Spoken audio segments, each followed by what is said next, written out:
ਦਰਸ਼ਕੋ, break ਤੋਂ ਬਾਅਦ ਆਪਾਂ ਤੁਹਾਨੂੰ ਸਭ ਨੂੰ ਜਿਵੇਂ ਕਹਿੰਦੇ ਆ ਸਵੈਨ ਦੇ ਵਾਲੀ ਸੈਕਸ਼ਨ ਦੇ ਵਿੱਚ ਗੱਲਬਾਤ ਕਰਨ ਜਾ ਰਹੇ ਹਾਂ ਕਿ ਅੱਜ 12 ਸਤੰਬਰ ਦਾ ਦਿਨ ਪਾਕਿਸਤਾਨ ਦੇ ਸਰਹੱਦੀ ਇਲਾਕੇ ਸਾਰਾਗੜੀ ਦੀ ਲੜਾਈ ਦੀ 125ਵੀਂ ਸਾਲਗਿਰਾ ਵੀ ਹੈ। ਸੋ ਸਾਰਾਗੜੀ ਦੇ 21 ਸਿੱਖ ਸ਼ਹੀਦਾਂ ਦੀ ਯਾਦ ਵਿੱਚ ਹੰਗੂ ਵਿਖੇ ਇੱਕ ਗੁਰਦੁਆਰਾ ਸਾਹਿਬ ਸਥਾਪਿਤ ਕੀਤਾ ਗਿਆ ਹੈ। ਇਸ ਬਾਰੇ ਗੱਲਬਾਤ ਕਰਾਂਗੇ ਔਰ ਨਾਲ ਹੀ ਗੁਰਬਾਣੀ ਵਿਚਾਰਾਂ ਸਾਥ ਤੋਂ ਨਾ ਪਾਈ ਜਾਏਗੀ। ਸੋ ਅਸੀਂ ਚਾਹਾਂਗੇ ਕਿ ਤੁਸੀਂ ਇਸੇ ਤਰ੍ਹਾਂ ਬਣੇ ਰਹਿਣਾ, ਦੇਖਣ ਸੁਣ ਲਈ ਐਂਡ ਲਿਖਣ ਲਈ ਤੁਹਾਡਾ ਸਭ ਦਾ ਬਹੁਤ ਬਹੁਤ ਸ਼ੁਕਰੀਆ ਜੀ। ਡਾਕਟਰ ਸਾਹਿਬ, ਕੀ ਕਹਿਣਾ ਚਾਹੋਗੇ? ਦੇਖੋ, ਕਿਸੇ ਵੇਲੇ ਯੂਨੈਸਕੋ ਵੱਲੋਂ ਦੁਨੀਆ ਦੀ ਹਿਸਟਰੀ ਦੀਆਂ 8 ਜਿਨ੍ਹਾਂ ਨੂੰ ਕਲਾਸਿਕ ਬੈਟਲਸ ਕਿਹਾ ਜਾਂਦਾ ਜਾਂ ਐਪਿਕ ਬੈਟਲਸ, ਉਹਨਾਂ ਦੇ ਵੇਰਵੇ ਛਾਪੇ ਗਏ ਸੀ ਜੀ। ਔਰ ਫਰਾਂਸ ਔਰ ਯੂਰਪ ਦੇ ਸਕੂਲਾਂ 'ਚ ਵੀ ਉਹਨਾਂ ਨੂੰ ਪੜ੍ਹਾਇਆ ਜਾਂਦਾ ਸੀ। ਉਹਨਾਂ 'ਚ ਇੱਕ ਗ੍ਰੀਕ ਸਪਾਰਟਾ ਐਂਡ ਪਰਸ਼ੀਅਨ ਵਾਰ, ਉਹ ਇੱਕ ਬੜੀ ਇਸ ਨੂੰ ਮੰਨਿਆ ਜਾਂਦਾ ਕਿ ਭਾਈ ਕਿਵੇਂ ਗ੍ਰੀਕਸ ਦੀ ਔਰ ਪਰਸ਼ੀਅਨ ਵਾਰ ਹੋਈ। ਫਿਲਮਾਂ ਵੀ ਬਣੀਆਂ ਨੇ ਫਰੋਮ 300 ਔਰ ਉਹਨਾਂ 8 ਜਿਹੜੀਆਂ ਐਪਿਕ ਬੈਟਲਸ ਮੰਨੀਆਂ ਗਈਆਂ ਉਹਨਾਂ ਦੇ ਵਿੱਚ ਸਾਰਾਗੜੀ ਦੀ ਲੜਾਈ ਵੀ ਸ਼ਾਮਲ ਹੈ। ਔਰ ਜ਼ਾਹਰ ਹੈ ਅੱਜ ਜਦੋਂ ਅਸੀਂ 12 ਸਤੰਬਰ ਨੂੰ ਇਹ ਗੱਲ ਕਰ ਰਹੇ ਹਾਂ, ਅੱਜ ਤੋਂ ਠੀਕ 125 ਸਾਲ ਪਹਿਲਾਂ ਇਹ ਜੰਗ ਜਿਹੜੀ ਕਿ ਅੱਜ ਖੈਬਰ ਪਖਤੂਨਖਵਾ ਸੂਬਾ ਪਾਕਿਸਤਾਨ ਦਾ ਜ਼ਿਲ੍ਹਾ ਹੰਗੂ ਦੇ ਵਿੱਚ ਇਹ ਮੁਕਾਮ ਹੈ ਔਰ ਇਸ ਦੇ ਵੇਰਵੇ ਇਸ ਦੇ ਉੱਤੇ ਇੰਡੀਅਨ ਫਿਲਮਾਂ ਵੀ ਬਣੀਆਂ। ਹਾਲਾਂ ਉਹਨਾਂ ਨੇ ਆਪਣੀ ਕਲਰਿੰਗ ਦਿੱਤੀ ਉਹਨੂੰ ਹਿੰਦੂਤਵਾ ਦੀ, ਲੇਕਿਨ ਇਹਦੇ 'ਚ ਕੋਈ ਸ਼ੱਕ ਨਹੀਂ ਹੈ ਕਿ ਬੇਸ਼ੱਕ ਅਸੀਂ ਜਿਹੜੀਆਂ ਵੀ ਵਾਰਸ ਬ੍ਰਿਟਿਸ਼ ਯੂਨੀਅਨ ਜੈਕ ਦੇ ਥੱਲੇ ਲੜੀਆਂ ਗਈਆਂ ਉਹ ਜਿਹੜੀਆਂ ਨੇ ਕਲੋਨੀਅਲ ਵਾਰਸ ਹੀ ਸੀ। ਲੇਕਿਨ ਜਦੋਂ ਅਸੀਂ ਕੌਮੀ ਐਂਗਲ ਤੋਂ ਦੇਖਦੇ ਹਾਂ, ਬਰੇਵਰੀ ਦੀ ਗੱਲ ਹੁੰਦੀ ਹੈ ਜਾਂ ਜਿਹੜੀ ਸਿੱਖ ਸਪਿਰਿਟ ਹੈ, ਅਤ ਹੀ ਰਣ ਮੈਂ ਤਬ ਜੂਝ ਮਰੋ, ਕਿ ਅਖੀਰਲੇ ਸਾਹ ਤੇ ਅਖੀਰਲੀ ਗੋਲੀ ਤੱਕ ਜੰਗ ਦੇ ਮੈਦਾਨ 'ਚ ਜੂਝਣਾ, ਭੱਜਣਾ ਨਹੀਂ। ਹਾਲਾਂ ਜਿਨ੍ਹਾਂ ਬ੍ਰਿਟਿਸ਼ਰਸ ਨੇ ਧੋਖੇ ਨਾਲ ਸਾਡਾ ਰਾਜ 1849 ਦੇ ਵਿੱਚ ਖੋਇਆ ਸੀ, ਇਹ ਇੱਕ ਬਦਕਿਸਮਤੀ ਹੈ ਕਿ ਕੁਝ ਸਾਲਾਂ ਬਾਅਦ ਹੀ ਆਪਣੇ ਰੋਟੀ ਰੋਜ਼ੀ ਦੀ ਖਾਤਰ ਉਹਨਾਂ ਨੇ ਮਾਰਸ਼ਲ ਰੇਸ ਦਾ ਕਾਨਸੈਪਟ ਲਿਆ ਕੇ ਫਿਰ ਉਸੇ ਹੀ ਖਿੱਤੇ 'ਚੋਂ ਸਿੱਖ ਹੋਣ, ਪੰਜਾਬੀ ਮੁਸਲਮਾਨ ਹੋਣ, ਪਠਾਨ ਹੋਣ, ਮਰਾਠੇ ਹੋਣ ਜਾਂ ਗੋਰਖੇ ਹੋਣ, ਉਹਨਾਂ ਸਾਰਿਆਂ ਨੂੰ ਉਹਨਾਂ ਨੇ ਵਰਤਿਆ। ਔਰ ਇਸ ਕਿਸਮ ਦਾ ਹੀ ਇਹ ਜਿਹੜਾ ਇਹ ਜਦੋਂ ਅਸੀਂ ਸਾਰਾਗੜੀ ਦਾ ਜ਼ਿਕਰ ਕਰਦੇ ਸੋ ਇਹ ਜਿਹੜੇ ਵੱਡੇ ਸਾਰਾਗੜੀ ਵਿਲੇਜ ਕੋਹਾਟ ਡਿਸਟ੍ਰਿਕਟ ਦੇ ਵਿੱਚ ਔਰ ਇਹ ਜਿਹੜਾ ਲੋਕਹਾਰਟ ਫੋਰਟ ਔਰ ਇੱਕ ਹੋਰ ਫੋਰਟ ਦੇ ਵਿਚਾਲੇ ਸਿਗਨਲ ਪੋਸਟ ਸੀ ਸਾਰਾਗੜੀ ਦੀ, ਜਿਸ ਨੂੰ 21 ਜਿਹੜੇ ਸਿੱਖ ਜਵਾਨ ਨੇ ਜਿਨ੍ਹਾਂ 'ਚੋਂ ਬਹੁਤਿਆਂ ਦਾ ਸੰਬੰਧ ਮਾਲਵਾ ਰੀਜਨ ਨਾਲ ਹੀ ਸੀ, ਉਹ ਉਸ ਦੀ ਨੂੰ ਜਿਹੜਾ ਡਿਫੈਂਡ ਕਰ ਰਹੇ ਸੀ।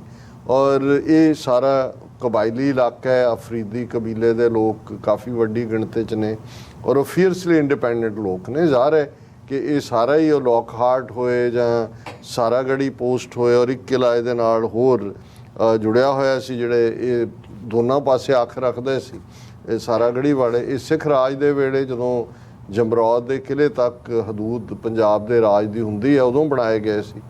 ਔਰ ਜ਼ਾਹਰ ਹੈ ਕਿ ਵੀ ਲੋਕਲ ਕਬੀਲਿਆਂ ਦੇ ਲਈ ਤਾਂ ਇਹੀ ਸੀ ਕਿ ਵੀ ਅੰਗਰੇਜ਼ ਆ ਕੇ ਜਿਹੜੇ ਨੇ ਸਾਡੀ ਧਰਤੀ ਦੇ ਉੱਤੇ ਕਬਜ਼ਾ ਕਰਕੇ ਬੈਠੇ ਨੇ।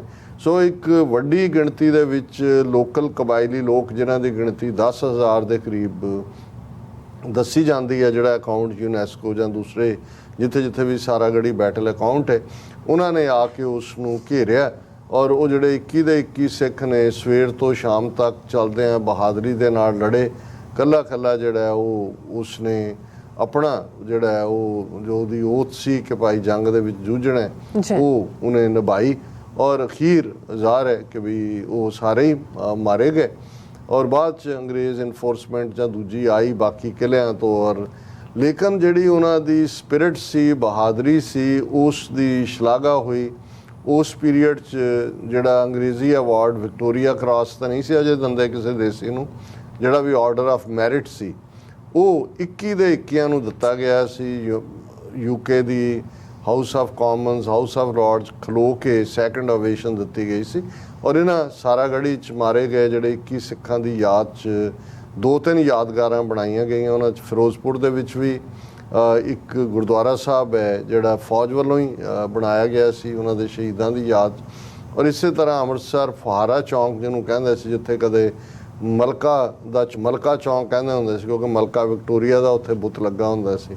ਫਿਰ ਉਹਨਾਂ ਨੇ ਬੁੱਤ ਹਟਾਇਆ ਜਦੋਂ 47 ਤੋਂ ਬਾਅਦ, ਫਿਰ ਫੁਹਾਰਾ ਲਾਤਾ, ਫੁਹਾਰਾ ਚੌਂਕ ਕਹਿਣ ਲੱਗ ਗਏ। ਉਹਦੇ ਹੀ ਨੁੱਕਰ ਦੇ ਉੱਤੇ ਸਾਰਾਗੜੀ ਗੁਰਦੁਆਰਾ ਬਣਿਆ, ਹੁਣ ਸਾਰਾਗੜੀ ਚੌਂਕ ਕਹਿੰਦੇ ਨੇ, ਬਹੁਤ ਖੂਬਸੂਰਤ ਗੁਰਦੁਆਰਾ ਹੈ। ਜਦੋਂ ਵੀ ਤੁਸੀਂ ਦਰਬਾਰ ਸਾਹਿਬ ਨੂੰ ਜਾਣਾ ਹੈ, ਜਲ੍ਹਿਆਂਵਾਲੇ ਬਾਗ ਤੋਂ ਵੀ ਪਹਿਲਾਂ ਤੁਸੀਂ ਉਸ ਚੌਂਕ ਤੋਂ ਨਿਕਲ ਕੇ ਜਾਂਦੇ ਹੋ। ਹੁਣ ਇਹਦਾ ਇਤਿਹਾਸ ਹੈ, ਲੇਕਿਨ ਉਸ ਦੇ ਜਿਹੜਾ ਸਾਰਾਗੜੀ ਦਾ ਉੱਪਰ ਚੜ੍ਹ ਕੇ ਪਹਾੜੀ ਇਲਾਕਾ ਹੈ, ਔਰ ਥੱਲੇ ਹੰਗੂ ਜਿਹੜਾ ਜ਼ਿਲ੍ਹਾ ਵੀ ਹੈ, ਹੈੱਡਕੁਆਟਰ ਵੀ ਹੈ।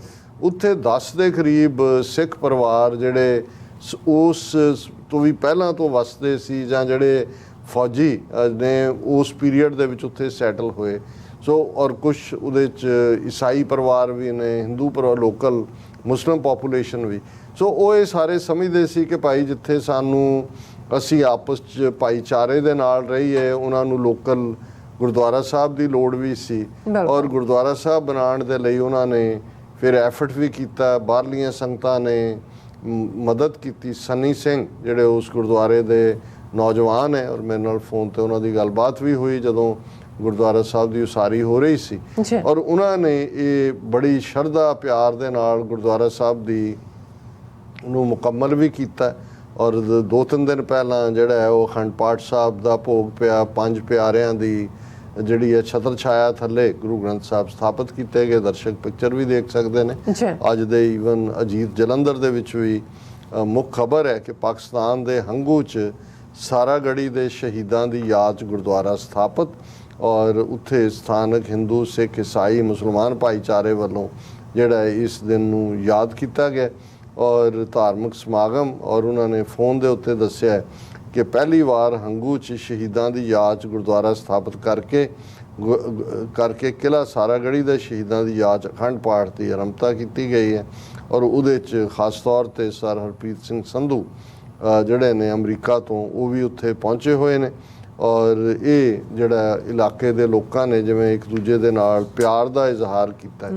ਹਾਲਾਂਕਿ ਥੋੜ੍ਹੀ ਬਹੁਤ ਸ਼ੁਰੂ ਦੇ ਵਿੱਚ ਬਿਟਰਨੈਸ ਵੀ ਸੀ, ਕਿਉਂਕਿ ਕਈ ਵਾਰ ਇਹ ਵੀ ਲੱਗਦਾ ਹੁੰਦਾ ਹੈ ਕਿ ਜਿਹੜਾ ਇੱਕ ਦਾ ਸ਼ਹੀਦ ਹੁੰਦਾ ਹੈ ਉਹ ਦੂਸਰੇ ਦੇ ਲਈ ਜਿਹੜਾ ਉਹ ਹਮਲਾਵਰ ਹੁੰਦਾ। ਔਰ ਜਿਵੇਂ ਅਸੀਂ ਬਿਗਨਿੰਗ ਦੇ ਵਿੱਚ ਹੀ ਕਿਹਾ ਕਿ ਭਾਈ ਇਹ ਜਿਹੜਾ ਉਸ ਪੀਰੀਅਡ ਦੇ ਵਿੱਚ ਬ੍ਰਿਟਿਸ਼ਰਸ ਨੇ ਬੜੀ ਚਲਾਕੀ ਦੇ ਨਾਲ ਜਿਹੜਾ ਉਹ ਕਿਵੇਂ ਲੋਕਲ ਲੋਕਾਂ ਨੂੰ ਹੀ ਵਰਤਿਆ, ਉਹਨਾਂ ਨੂੰ ਹੀ ਫੌਜ ਦੇ ਵਿੱਚ ਯੂਨੀਅਨ ਜੈਕ ਦੇ ਲਈ। ਲੇਕਿਨ ਜਿਹੜੀ ਦਾਸਤਾਨ ਬਹਾਦਰੀ ਦੀ ਹੁੰਦੀ ਹੈ, ਬਹਾਦਰੀ ਤਾਂ ਕੋਈ ਵੀ ਕਰੇ, ਕਿਤੇ ਵੀ ਕਰੇ। ਔਰ ਇਹਦੇ 'ਚ ਅਸੀਂ ਸਮਝਦੇ ਹਾਂ ਕਿ ਹੰਗੂ ਦੀਆਂ ਸਿੱਖ ਸੰਗਤਾਂ ਨੂੰ ਵੀ, ਉੱਥੋਂ ਦੇ ਮੁਸਲਮਾਨ ਭਾਈਚਾਰੇ ਨੂੰ ਵੀ, ਦੂਜਿਆਂ ਨੇ ਜਿਨ੍ਹਾਂ ਨੇ ਇਹ ਸਾਂਝੀ ਵਾਲਤਾ ਦਾ, ਔਰ ਕਿਉਂਕਿ ਇਹ ਰੈਸਟ੍ਰਿਕਟਿਡ ਏਰੀਆ ਹੈ, ਇੱਥੇ ਬਾਹਰਲਾ ਕੋਈ ਪਰਮਿਸ਼ਨ ਨਾਲ ਹੀ ਜਾ ਸਕਦਾ। ਔਰ ਅਸੀਂ ਪਾਕਿਸਤਾਨੀ ਐਡਮਿਨਿਸਟ੍ਰੇਸ਼ਨ ਔਰ ਦੂਸਰੇ, ਕਿਉਂਕਿ ਇਸੇ ਮੁਕਾਮ ਦੇ ਉੱਤੇ ਕੁਛ ਅਰਸਾ ਪਹਿਲਾਂ ਜਿਹੜੀ ਹੈ ਬ੍ਰਿਟਿਸ਼ ਇੱਕ ਡੈਲੀਗੇਸ਼ਨ ਵੀ ਆਇਆ ਸੀ, ਉਹਦੇ 'ਚ ਸਿੱਖ ਫੌਜੀ ਜਿਹੜੇ ਬਰਤਾਨੀਆ ਦੀ ਫੌਜ 'ਚ ਨੇ, ਉਹ ਆਪਣੀ ਕਮਾਂਡਰ ਦੇ ਨਾਲ, ਸ਼ਾਇਦ ਕਰਨਲ ਰੈਂਕ ਦੀ BBC ਜਾਂ ਬ੍ਰਿਗੇਡੀਅਰ ਗੋਰੀ, ਉਹਦੇ ਨਾਲ ਆਏ ਸੀ। ਸੋ ਉਦੋਂ ਵੀ ਉਹਨਾਂ ਦੇ ਇੰਟਰਵਿਊ ਵਗੈਰਾ ਸਾਰੇ ਪਾਸੇ ਹੋਏ, ਅਸੀਂ ਵੀ ਉਸ ਦਾ ਜ਼ਿਕਰ ਕੀਤਾ ਸੀ। ਔਰ ਅਸੀਂ ਮੁਬਾਰਕਬਾਦ ਦਿੰਦੇ ਹਾਂ ਵੀਰ ਸੰਨੀ ਸਿੰਘ ਨੂੰ, ਉਹਨਾਂ ਦੀ ਸਾਰੀ ਟੀਮ ਨੂੰ, ਲੋਕਲ, ਕਿ ਜਿਨ੍ਹਾਂ ਨੇ ਐਫਰਟ ਕਰਕੇ ਆਪਣੇ ਧਾਰਮਿਕ ਜਿਹੜੀ ਜ਼ਰੂਰਤ ਹੁੰਦੀ ਹੈ, ਜਿੱਥੇ ਮੁਸਲਮਾਨ ਹੈ ਉਹਦੇ ਲਈ ਮਸਜਿਦ ਇੱਕ ਜ਼ਰੂਰਤ ਹੈ, ਕਿਉਂਕਿ 5 ਵੇਲੇ ਦੀ ਨਮਾਜ਼ ਅਦਾ ਕਰਨੀ ਹੈ, ਜੇ ਨਾ ਵੀ ਹੋਏ ਘੱਟੋ ਘੱਟ ਜੁਮੇ ਦੀ ਨਮਾਜ਼ ਵੇਲੇ। ਇਸ ਲਈ ਮੁਸਲਮਾਨ ਵੀ ਜਿੱਥੇ ਜਾਂਦਾ ਹੈ, ਭਾਵੇਂ ਥੋੜ੍ਹੇ ਪਰਿਵਾਰ ਮਸਜਿਦ ਬਣਾਓ। ਸਿੱਖਾਂ ਦੇ ਲਈ ਵੀ ਗੁਰਦੁਆਰਾ, ਸਾਡੀ ਜ਼ਿੰਦਗੀ ਗੁਰਦੁਆਰੇ ਦੇ ਦੁਆਲੇ ਹੀ ਸਿੱਖ ਦੀ ਜ਼ਿੰਦਗੀ ਘੁੰਮਦੀ ਹੈ। ਸੋ ਲੋਕਲ ਜਿਵੇਂ ਦੱਸ ਰਹੇ ਸੀ ਵੀਰ ਸੰਨੀ ਸਿੰਘ ਕਿ ਭਾਈ ਮੁਸਲਮਾਨ ਭਾਈਚਾਰੇ ਨੇ ਔਰ ਐਡਮਿਨਿਸਟ੍ਰੇਸ਼ਨ ਨੇ ਪੂਰਾ ਕੋਆਪਰੇਟ ਕੀਤਾ, ਨਹੀਂ ਤਾਂ ਗੁਰਦੁਆਰਾ ਸਾਹਿਬ ਜਿਹੜਾ ਹੈ ਉਹ ਸਥਾਪਿਤ ਨਹੀਂ ਸੀ ਹੋ ਸਕਦਾ। ਅਸੀਂ ਸਿੱਖ ਸੰਗਤਾਂ ਨੂੰ ਉੱਥੋਂ ਦੀ ਮੁਬਾਰਕਬਾਦ ਦਿੰਦੇ। ਔਰ ਜਿਵੇਂ ਅਸੀਂ ਰੂਹਾਨੀ ਵਿਚਾਰ ਕਰਦੇ ਹਾਂ, ਸ੍ਰੀ ਰਾਗ ਦੇ ਵਿੱਚ ਗੁਰੂ ਨਾਨਕ ਸਾਹਿਬ ਦਾ ਸ਼ਬਦ ਹੈ, ਸਤਿਗੁਰ ਪੂਰਾ ਜੇ ਮਿਲੈ ਪਾਈਐ ਰਤਨ ਵਿਚਾਰ, ਮਨ ਦੀਜੈ ਗੁਰ ਆਪਣੇ ਪਾਈਐ ਸਰਬ ਪਿਆਰ, ਮੁਕਤ ਪਦਾਰਥ ਪਾਈਐ ਅਵਗਣ ਮੇਟਣ ਹਾਰ, ਭਾਈ ਰੇ ਗੁਰਬਿਨ ਗਿਆਨ ਨਾ ਹੋਏ, ਪੁੱਛੋ ਬ੍ਰਹਮੇ ਨਾਰਦੈ ਵੇਦ ਬਿਆਸੈ ਕੋਇ ਰਹਾਓ। ਹੁਣ ਜਦੋਂ ਵੇਦਾਂ ਦੀ ਗੱਲ ਹੁੰਦੀ ਹੈ, ਇੱਕ ਹਿੰਦੂ ਜਿਹੜਾ ਥਾਟ ਹੈ ਉਹ ਇਹ ਹੈ ਕਿ ਵੇਦ ਰਿਸ਼ੀ ਬਿਆਸ ਨੇ ਲਿਖੇ ਨੇ। ਸੋ ਇਸ ਲਈ ਜਿਹੜਾ ਉਹਨਾਂ ਦਾ ਨਾਂ ਵੀ ਵੇਦ ਬਿਆਸ ਕਰਕੇ ਐਡਰੈਸ ਕੀਤਾ ਜਾਂਦਾ ਕਿ ਉਹਨਾਂ ਨੇ ਵੇਦ ਲਿਖੇ। ਹਾਲਾਂਕਿ ਵੇਦ ਮੈਨੂੰ ਇਹ ਲੱਗਦਾ ਹੈ ਕਿ ਬਿਆਸ ਵੀ ਇੱਕ ਲਿਖਾਰੀ ਹੋਣਗੇ, ਲੰਬਾ ਵਕਤ ਲੱਗਿਆ over A period of time, ਨਵੇਂ ਜਿਹੜੇ ਸ਼ਲੋਕ ਔਰ ਦੂਜੇ ਉਹਨਾਂ ਦੇ ਰਿਸ਼ੀਆਂ ਵੱਲੋਂ ਲਿਖੇ ਗਏ। ਪਰ ਗੁਰੂ ਸਾਹਿਬ ਨੇ ਕਿਉਂਕਿ ਵੇਦਾਂ ਨੂੰ, ਵੇਦ ਵਿਆਸ ਨੂੰ ਵੇਦਾਂ ਦੇ ਲਿਖਾਰੀ ਵਜੋਂ ਜਾਣਿਆ ਜਾਂਦਾ ਹੈ, ਸੋ ਰਹਾਉ ਦੀ ਤੁਕ 'ਚ ਔਰ ਵੇਦਾਂ ਨੂੰ ਇਹ ਕਿਹਾ ਜਾਂਦਾ ਕਿ ਬ੍ਰਹਮਾ ਦੇ ਮੂੰਹ 'ਚੋਂ ਨਿਕਲੇ, ਫਿਰ ਉਹਨੂੰ ਵੇਦ ਵਿਆਸ ਨੇ, ਫਿਰ ਇਹ ਕਹਿੰਦੇ ਨੇ ਜੀ ਉੱਥੋਂ ਹੀ ਗਿਆਨ ਸ਼ੁਰੂ ਹੁੰਦਾ, ਉੱਥੇ ਹੀ ਮੁੱਕ ਜਾਂਦਾ, ਉਸ ਤੋਂ ਬਿਨਾਂ ਰੱਬ ਨੂੰ ਪਾਇਆ ਨਹੀਂ ਜਾ ਸਕਦਾ। ਪਰ ਗੁਰੂ ਸਾਹਿਬ ਇਸ ਥਾਟ ਨੂੰ ਚੈਲੰਜ ਕਰਦੇ ਨੇ, ਭਾਈ ਰੇ ਗੁਰ ਬਿਨ ਗਿਆਨ ਨਾ ਹੋਏ। ਇਹ ਮੇਰੇ ਭਰਾ, ਗੁਰੂ ਤੋਂ ਬਿਨਾਂ, ਜਿਹੜਾ ਜਿਸ ਨੂੰ ਸੂਫੀ ਮਤ 'ਚ ਮੁਰਸ਼ਦ ਕਿਹਾ ਗਿਆ ਕਿ ਗੁਰੂ ਤੋਂ ਬਿਨਾਂ ਗਿਆਨ ਨਹੀਂ ਹੁੰਦਾ। ਪੁੱਛੋ ਬ੍ਰਹਮੇ ਨਾਰਦੇ ਵੇਦ ਵਿਆਸੈ ਕੋਏ, ਕਿ ਜਾ ਕੇ ਭਾਵੇਂ ਤੁਸੀਂ ਬ੍ਰਹਮਾ ਨੂੰ ਵੀ ਪੁੱਛ ਲਓ, ਜਿਹਦੇ ਬਾਰੇ ਕਿਹਾ ਜਾਂਦਾ ਹੈ ਕਿ ਉਹਨੇ 4 ਵੇਦ ਰਚੇ। ਨਾਰਦ ਨੂੰ ਪੁੱਛ ਲਓ, ਨਾਰਦ ਜਿਹੜਾ ਮੰਨਿਆ ਜਾਂਦਾ 4 ਚੁਫੇਰੇ ਸ਼ਰਾਰਤ ਲਈ। ਵੇਦ ਵਿਆਸੈ ਕੋਏ, ਭਾਵੇਂ ਵੇਦ ਵਿਆਸ ਨੂੰ ਪੁੱਛ ਲਓ। ਔਰ ਇਹ ਸਤਿਗੁਰ ਪੂਰਾ ਜੇ ਮਿਲੇ ਪਾਈਐ ਰਤਨ ਵਿਚਾਰ, ਕਿ ਜੇ ਪੂਰਾ ਸਤਿਗੁਰੂ ਮਿਲੇ ਤੇ ਫਿਰ ਵਿਚਾਰ ਰੂਪੀ ਰਤਨ, ਜੂਲਸ, ਥਾਟ ਗੁਰੂ ਰਾਹੀਂ ਮਿਲਦੇ ਨੇ। ਮਨ ਦੀਜੈ ਗੁਰੂ ਆਪਣੇ ਪਾਈਐ ਸਰਬ, ਆਪਣਾ ਮਨ ਜੇ ਗੁਰੂ ਦੇ ਹਵਾਲੇ ਕਰ ਦਈਏ, ਗੁਰੂ ਸਹਾਇਕ ਹੁੰਦਾ ਰੱਬ ਨਾਲ ਪ੍ਰੀਤ ਜੋੜਨ ਦਾ, ਔਰ ਫਿਰ 4 ਚੁਫੇਰੇ ਤੁਹਾਨੂੰ ਰੱਬ ਦਾ ਪਿਆਰ ਹੀ ਨਜ਼ਰ ਆਉਂਦਾ। ਮੁਕਤ ਪਦਾਰਥ ਪਾਈਐ, ਔਰ ਉਸ ਨਾਲ ਤੁਸੀਂ ਮਾਇਆ ਦੀ ਪਕੜ ਚੋਂ ਮੁਕਤ ਹੋ ਜਾਂਦੇ ਹੋ, ਸਾਲਵੇਟਡ ਹੁੰਦੇ ਹੋ। ਅਵਗੁਣ ਮੇਟਣ ਹਾਰ, ਫਿਰ ਆਵਾਗਾਉਣ ਦਾ ਚੱਕਰ ਜਿਹੜਾ ਹੈ ਉਹ ਆਪਣੇ ਆਪ ਖਤਮ ਹੋ ਜਾਂਦਾ ਹੈ। ਗਿਆਨ ਧਿਆਨ ਤੁਨ ਜਾਣੀਐ ਅਕਥ ਕਹਾਵੈ ਸੋਏ, ਸਫਲਿਓ ਬਿਰਖ ਹਰਿਆਵਲਾ ਛਾਮ ਕਨੇਰੀ ਹੋਏ, ਲਾਲ ਜਵੇਹਰ ਮਾਣ ਕੀ ਗੁਰ ਭੰਡਾਰੈ ਸੋਏ। ਕਿ ਗੁਰੂ ਗਿਆਨ ਤੇ ਧਿਆਨ ਦਾ ਖਜ਼ਾਨਾ ਉਹੀ ਦੱਸਦਾ ਹੈ, ਉਸ ਰਾਹੀਂ ਸਾਨੂੰ ਸਮਝ ਪੈਂਦੀ ਕਿ ਵਾਹਿਗੁਰੂ ਅਕਥ ਹੈ, ਔਰ ਇਹ ਸਫਲਿਓ ਬਿਰਖ ਹਰਿਆਵਲਾ ਛਾਮ ਕਨੇਰੀ ਹੋਏ। ਜਦੋਂ ਤੁਸੀਂ ਉਸ ਵਾਹਿਗੁਰੂ ਦੇ ਨਾਲ ਜੁੜ ਜਾਂਦੇ ਹੋ ਤੇ ਇਵੇਂ ਹੀ ਹੈ ਕਿ ਤੁਸੀਂ ਇੱਕ ਹਰਿਆਵਲੇ ਬਿਰਖ ਦੀ ਛਾਂ 'ਚ ਬੈਠੇ ਹੋ, ਔਰ ਉਹ ਛਾਂ ਤੁਹਾਨੂੰ ਠੰਡ ਦੇਣ ਵਾਲੀ ਹੈ। ਔਰ ਉਹੀ ਰੱਬ ਦੀ ਯਾਦ ਫਿਰ ਲਾਲ ਵੀ ਹੈ, ਜਵਾਹਰ ਵੀ ਹੈ, ਮਾਣਕ ਵੀ ਹੈ, ਜੋ ਰੂਬੀਜ਼, ਜੂਲਸ, ਐਮਰਲਡਸ, ਜਿਹੜੇ ਕਰੋੜਾਂ ਅਰਬਾਂ ਰੁਪਈਏ ਜਿਨ੍ਹਾਂ ਦੀ ਕੀਮਤ ਲੋਕ ਪਾਉਂਦੇ ਨੇ, ਵਾਹਿਗੁਰੂ ਦਾ ਨਾਂ ਹੀ ਹੈ। ਗੁਰੂ ਭੰਡਾਰੇ ਸੋਏ, ਗੁਰੂ ਦੇ ਕੋਲ ਇਹਨਾਂ ਲਾਲ ਜਵਾਹਰ ਮਾਣਕਾਂ ਦਾ ਭੰਡਾਰ ਹੈ। ਤੇ ਉਹ ਲਾਲ ਜਵਾਹਰ ਮਾਣਕ ਜਿਹੜਾ ਉਹ ਵਾਹਿਗੁਰੂ ਦਾ ਨਾਮ ਹੈ, ਜਿਹਦੇ ਸਾਹਮਣੇ ਬਾਕੀ ਸਭ ਕੁਝ ਤੁੱਛ ਹੈ। ਗੁਰ ਭੰਡਾਰੇ ਪਾਈਐ ਨਿਰਮਲ ਨਾਮ ਪਿਆਰ, ਸਾਚੋ ਵਖਰ ਸੰਚੀਐ ਪੂਰੇ ਕਰਮ ਅਪਾਰ, ਸੁਖ ਦਾਤਾ ਦੁੱਖ ਮੇਟਣੋ ਸਤਿਗੁਰ ਅਸੁਰ ਸੰਘਾਰ। ਕਿ ਗੁਰੂ ਦੇ ਮਿਲਣ ਦੇ ਨਾਲ ਉਹ ਭੰਡਾਰਾ ਮਿਲਦਾ ਹੈ ਨਿਰਮਲ ਨਾਮ ਦਾ, ਉਸ ਦੇ ਪਿਆਰ ਦਾ। ਇਹ ਸੱਚੀ ਵਖਰ ਹੈ ਔਰ ਇਹੀ ਸੱਚਾ ਵਣਜ ਹੈ। ਸੱਚ ਸਾਚੋ ਵਖਰ ਸੰਚੀਐ ਪੂਰੇ ਕਰਮ ਅਪਾਰ। ਔਰ ਉਸ ਵਾਹਿਗੁਰੂ ਨੂੰ ਸੁਖ ਦਾਤਾ ਦੁੱਖ ਮੇਟਣੋ, ਉਹ ਵਾਹਿਗੁਰੂ ਸੁਖ ਦੇਣ ਵਾਲਾ ਹੈ, ਦੁੱਖ ਦੂਰ ਕਰਨ ਵਾਲਾ ਹੈ। ਸਤਿਗੁਰ ਅਸਰ ਸੰਘਾਰ, ਅਸੁਰ ਹੁੰਦੇ ਨੇ ਢੀਮਨ, ਸ਼ੈਤਾਨ। ਕਿ ਗੁਰੂ ਦੀ ਕਿਰਪਾ ਨਾਲ ਤੁਸੀਂ ਰੱਬ ਦੇ ਨਾਮ ਨਾਲ ਜੁੜਦੇ ਹੋ ਤੇ ਅਸੁਰਾਂ ਦਾ ਸੰਘਾਰ ਕਰਨ ਹੁੰਦਾ, ਮਾਰ ਦੇਣਾ। ਕਿ ਮਨ ਵਿੱਚ ਜਿਹੜੀਆਂ ਸ਼ੈਤਾਨੀ ਬਿਰਤੀਆਂ ਨੇ ਉਹ ਆਪਣੇ ਆਪ ਖਤਮ ਹੋ ਜਾਂਦੀਆਂ ਨੇ। ਭਵਜਲ ਬਿਖਮ ਡਰਾਵਣੋ ਨਾ ਕੰਦੀ ਨਾ ਪਾਰ, ਨਾ ਬੇੜੀ ਨਾ ਤੁਲਹੜਾ ਨਾ ਤਿਸ ਵੰਜ ਮਲਹਾਰ, ਸਤਿਗੁਰ ਭੈ ਕਾ ਬੋਹਿਥਾ ਨਦਰੀ ਪਾਰ ਉਤਾਰ। ਕਿ ਭਾਈ ਇਹ ਜਿਹੜੀ ਦੁਨੀਆ ਹੈ ਇਹ ਬੜਾ ਡਰਾਵਣਾ ਭਵਜਲ ਹੈ, 4 ਚੁਫੇਰੇ ਘੁੰਮਣ ਘੇਰੀ ਹੈ। ਕੋਈ ਵੀ ਕਿਨਾਰਾ ਨਜ਼ਰ ਨਹੀਂ ਆਉਂਦਾ ਕਿ ਨਾ ਇਸ ਪਰ ਹੈ, ਇਸ ਪਾਰ ਨਾ ਉਸ ਪਾਰ, ਔਰ ਨਾ ਹੀ ਇਸ ਤੋਂ ਲੰਘਣ ਦੀ ਕੋਈ ਹੋਰ ਬੇੜੀ ਹੈ ਜਾਂ ਤੁਲ ਹੈ ਕਿ ਤੁਲਹਾ ਵੱਡੇ ਫੱਟਿਆਂ ਦੇ ਉੱਤੇ ਜਿਹੜੇ ਤੈਰ ਕੇ ਇੱਕ ਤੋਂ ਦੂਜੇ ਪਾਸੇ ਜਾਂਦੇ ਨੇ, ਔਰ ਨਾ ਹੀ ਜਿਹੜੀ ਹੈ ਕੋਈ ਦੂਸਰਾ ਉਸ ਦਾ ਕੰਢਾ ਨਜ਼ਰ ਆਉਂਦਾ। ਹਾਂ, ਸਤਿਗੁਰ ਭੈ ਕਾ ਬੋਹਿਥ, ਜਦੋਂ ਤੁਸੀਂ ਗੁਰੂ ਦੀ ਭੈ ਭਾਵਨੀ 'ਚ ਆ ਜਾਂਦੇ ਹੋ ਤੇ ਗੁਰੂ ਉਹ ਜਹਾਜ਼ ਹੈ ਨਦਰੀ ਪਾਰ ਉਤਾਰ। ਕਿ ਜਦੋਂ ਉਸ ਦੀ ਨਜ਼ਰ ਸਵੱਲੀ ਹੁੰਦੀ ਹੈ ਤੇ ਉਸ ਦੇ ਨਾਮ ਦੇ ਬੋਹਿਥ ਨੂੰ, ਨਾਮ ਦੇ ਜਹਾਜ਼ ਦੇ ਨਾਲ ਤੁਸੀਂ ਇਸ ਮਾਇਆ ਰੂਪੀ ਭਵ ਸਾਗਰ ਤੋਂ ਪਾਰ ਉਤਰ ਜਾਂਦੇ ਹੋ। ਇੱਕ ਤਿਲ ਪਿਆਰਾ ਵਿਸਰੈ ਦੁੱਖ ਲਾਗੈ ਸੁਖ ਜਾਏ, ਜੇਵਾ ਜਲੋ ਜਲਾਵਣੀ ਨਾਮ ਨਾ ਜਪੈ ਰਸਾਏ, ਘਟ ਬਿਨਸੈ ਦੁੱਖ ਅਗਲੋ ਜਮ ਪਕੜੈ ਪਛਤਾਏ। ਕਿ ਜੇ ਇੱਕ ਤਿਲ ਲਈ ਵੀ, ਇੱਕ ਪਲ ਲਈ ਵੀ ਪਿਆਰਾ ਵਾਹਿਗੁਰੂ ਵਿਸਰ ਜਾਏ ਤਾਂ ਫਿਰ ਸੁੱਖ ਜਾਂਦਾ ਲੱਗਦਾ ਹੈ ਤੇ ਦੁੱਖ ਆ ਕੇ ਤੁਹਾਨੂੰ ਘੇਰ ਲੈਂਦਾ। ਔਰ ਫਿਰ ਗੁਰੂ ਸਾਹਿਬ ਕਹਿੰਦੇ ਨੇ ਕਿ ਭਾਈ ਇਹ ਜਿਹੜੀ ਉਹ ਤੁਹਾਡੀ ਜੀਭ ਹੈ ਕਿ ਜਿਸ ਦੇ ਉੱਚੋਂ ਰੱਬ ਦਾ ਨਾਮ ਨਹੀਂ ਨਿਕਲਦਾ ਉਹ ਸੜ ਜਾਏ। ਜੇਵਾ ਜਲੋ ਜਲਾਵਣੀ ਨਾਮ ਨਾ, ਜਿਸ ਰਸਨਾ ਤੋਂ, ਰਸ ਜੀਭ ਦਾ ਦੂਸਰਾ ਨਾਂ ਰਸਨ ਹੈ, ਰਸ ਸਵਾਦ, ਕਿਉਂਕਿ ਟੇਸਟ ਬਡਸ ਹੁੰਦੇ ਨੇ ਤੇ ਜੀਭ ਹੀ ਤੁਹਾਨੂੰ ਦੱਸਦੀ ਹੈ ਕਿ ਕਿਹੜਾ ਕੀ ਸਵਾਦ ਹੈ। ਇਸ ਲਈ ਜੀਭ ਨੂੰ ਰਸਨਾ ਕਹਿੰਦੇ ਨੇ। ਕਿ ਜਿਸ ਜੀਭ ਤੋਂ ਜਿਸ ਰਸਨਾ ਤੋਂ ਵਾਹਿਗੁਰੂ ਦਾ ਨਾਮ ਨਹੀਂ ਨਿਕਲਦਾ, ਜੇ ਵਾ ਜਲੋ ਜਲਾ, ਉਹ ਸੜ ਜਾਏ ਜਿਸ 'ਚੋਂ ਉਸ ਵਾਹਿਗੁਰੂ ਦਾ ਨਾਮ ਨਹੀਂ ਨਿਕਲਦਾ।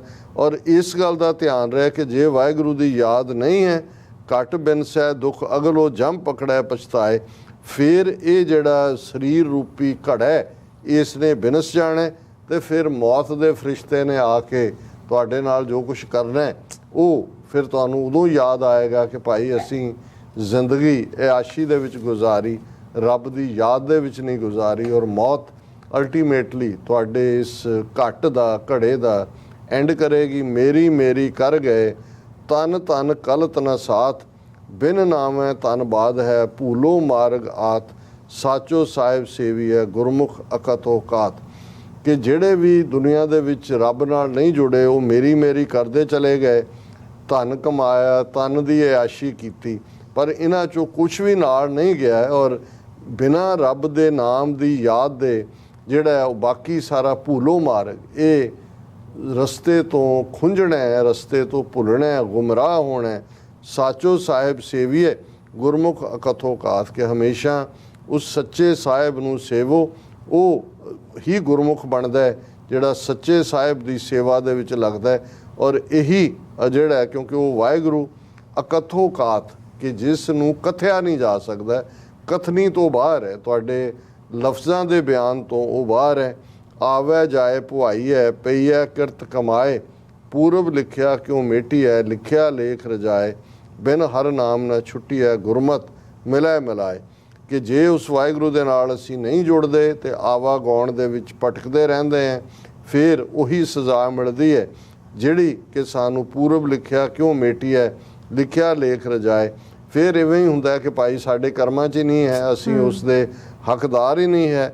ਲੇਕਿਨ ਇਸ ਗੱਲ ਦਾ ਧਿਆਨ, ਬਿਨ ਹਰ ਨਾਮ ਨਾ ਛੁੱਟੀ ਹੈ, ਗੁਰਮਤ ਮਿਲੈ ਮਿਲਾਏ। ਗੁਰੂ ਤੋਂ ਗੱਲ ਸ਼ੁਰੂ ਹੋਈ ਸੀ ਕਿ ਅਲਟੀਮੇਟਲੀ ਛੁਟਕਾਰਾ ਰੱਬ ਦੀ ਯਾਦ ਤੋਂ ਬਿਨਾਂ ਨਹੀਂ ਹੋਣਾ, ਔਰ ਉਸ ਦੇ ਲਈ ਗੁਰਮਤ ਦੇ ਰਸਤੇ ਤੇ ਤੁਰਿਆਂ ਹੀ ਵਾਹਿਗੁਰੂ ਦੀ ਨਜ਼ਰ ਦੇ ਪਾਤਰ ਬਣ ਸਕੀਦਾ ਔਰ ਮੇਲ ਮਿਲਾਪ ਹੁੰਦਾ। ਤੇ ਅਖੀਰਲਾ ਪਦਾ, ਕਿਉਂਕਿ ਇਹ ਸਾਰੀਆਂ ਅਸ਼ਟਪਦੇ ਵਾਲੇ ਸ਼ਬਦ ਨੇ, ਸੋ 8 ਪਦੇ ਨੇ ਇਹਦੇ, ਅਖੀਰਲਾ ਪਦਾ ਹੈ, ਤਿਸ ਬਿਨ ਮੇਰਾ ਕੋ ਨਹੀਂ, ਜਿਸ ਕਾ ਜਿਉ ਪ੍ਰਾਨ, ਹਉਮੈ ਮਮਤਾ ਜਲ ਬਲੋਂ, ਲੋਭ ਜਲੋ ਅਭਿਮਾਨ, ਨਾਨਕ ਸ਼ਬਦ ਵਿਚਾਰੀਐ ਪਾਈਐ ਗੁਣੀ ਨਿਦਾਨ। ਕਿ ਉਸ ਵਾਹਿਗੁਰੂ ਤੋਂ ਬਿਨਾਂ ਮੇਰਾ ਕੋਈ ਨਹੀਂ ਹੈ। ਮੇਰਾ ਜੀਵ ਵੀ, ਪ੍ਰਾਣ ਵੀ, ਅੰਦਰ ਵੀ, ਬਾਹਰ ਵੀ, ਦਿਲ ਰੂਹ ਵੀ ਔਰ ਵਜੂਦ ਵੀ ਉਹ ਵਾਹਿਗੁਰੂ ਹੀ ਹੈ। ਔਰ ਮੈਂ ਉਸ ਵਾਹਿਗੁਰੂ ਦੇ ਦਰ 'ਤੇ ਆਇਆ ਜਦੋਂ ਵਾਹਿਗੁਰੂ ਦੇ ਪਿਆਰ ਹਉਮੈ ਮਮਤਾ ਜਲ ਬਲੋ, ਮੇਰੀ ਜਿਹੜੀ ਹੈ ਸਾਰਾ ਕੁਝ ਉਸ ਦਾ ਹੈ। ਔਰ ਮੇਰੇ ਅੰਦਰੋਂ ਜਿਹੜੀ ਮੈਂ ਹਉਮੈ ਔਰ ਮਮਤਾ ਹੈ, ਮੋਹ ਹੈ, ਉਹ ਸੜ ਗਈ ਹੈ। ਕਿਉਂਕਿ ਜਿਹੜਾ ਲੋਭ ਜਲੋ, ਇਹ ਵੀ ਲੋਭ, ਮਮਤਾ, ਅਭਿਮਾਨ, ਇਹ ਸਭ ਸੜ ਗਿਆ ਕਿਉਂਕਿ ਮੈਂ ਵਾਹਿਗੁਰੂ ਦੇ ਅੱਗੇ ਆਪਾ ਸਮਰਪਿਤ ਕਰ ਦਿੱਤਾ ਹੈ। ਨਾਨਕ ਸ਼ਬਦ ਵਿਚਾਰੀਏ ਪਾਈਐ ਗੁਣੀ ਨਿਦਾਨ। ਗੁਰੂ ਨਾਨਕ ਸਾਹਿਬ ਫਰਮਾਉਂਦੇ ਨੇ ਕਿ ਜਦੋਂ ਗੁਰੂ ਦੇ ਸ਼ਬਦ ਦੇ ਅਮੰਨਾ ਕਰਕੇ ਉਸ ਦੀ ਵਿਚਾਰ, ਉਸ ਵਾਹਿਗੁਰੂ ਦੀ ਮੁਹੱਬਤ ਦੇ ਵਿੱਚ ਅਸੀਂ ਸਰਸ਼ਾਰ ਹੁੰਦੇ ਹਾਂ ਤੇ ਪਾਈਐ ਗੁਣੀ ਨਿਦਾਨ, ਤੇ ਉਹ ਗੁਣਾਂ ਦਾ ਖਜ਼ਾਨਾ ਵਾਹਿਗੁਰੂ ਸਾਨੂੰ ਪ੍ਰਾਪਤ ਹੁੰਦਾ ਹੈ। ਔਰ ਹਉਮੈ, ਹੰਕਾਰ, ਮਮਤਾ, ਇਹ ਸਾਰਾ ਜਿਹੜਾ ਅੰਦਰੋਂ ਸੜ ਕੇ ਸੁਆਹ ਹੋ ਜਾਂਦੇ ਨੇ। ਜੀ ਡਾਕਟਰ ਸਾਹਿਬ, ਤੁਹਾਡਾ ਬਹੁਤ ਬਹੁਤ ਸ਼ੁਕਰੀਆ। ਤੁਸੀਂ ਅੱਜ ਦੇ ਐਮੀ ਤੇ ਅੱਜ ਦਾ ਵਿਚਾਰ ਸਾਡੇ ਦਰਸ਼ਕਾਂ ਨਾਲ ਸਾਂਝਾ ਕੀਤਾ। ਸੋ ਇਸ ਤਰ੍ਹਾਂ ਆਪਣੇ ਵਿਊਅਰਸ ਕੋਲ ਨੇ ਇਜਾਜ਼ਤ।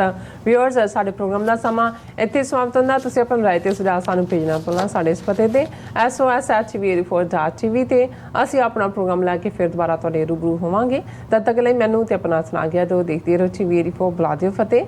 ਵਾਹਿਗੁਰੂ ਜੀ ਕਾ ਖਾਲਸਾ, ਵਾਹਿਗੁਰੂ ਜੀ ਕੀ ਫਤਿਹ। ਰੱਬ ਰਾਖਾ।